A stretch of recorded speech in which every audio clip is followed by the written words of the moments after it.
ఎంతో ఎత్తుకి మనం చేరుకోవటానికి మనకి ఎవరి అవసరం కావాలి? ఇప్పుడు దీనికి సమాధానం చాలా సులువు. మెట్లు లేదా నిచ్చెన అంటారు. ఇప్పుడు దీనిలో ఒక గూఢ రహస్యం దాగి ఉంది.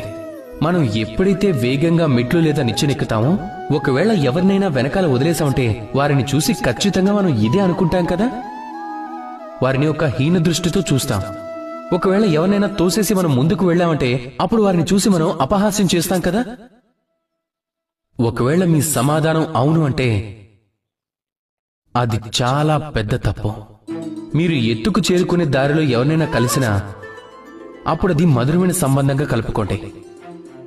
వారితో ప్రేమగా ఉండండి, వినమ్రుడై ఉండండి.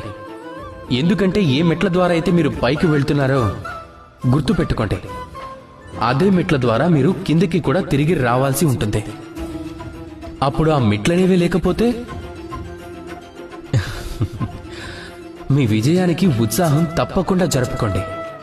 కానీ ఎవరైతే వెనకబడి ఉండిపోయారో వారిని ఎప్పుడూ అపహాస్యం చేయకండి.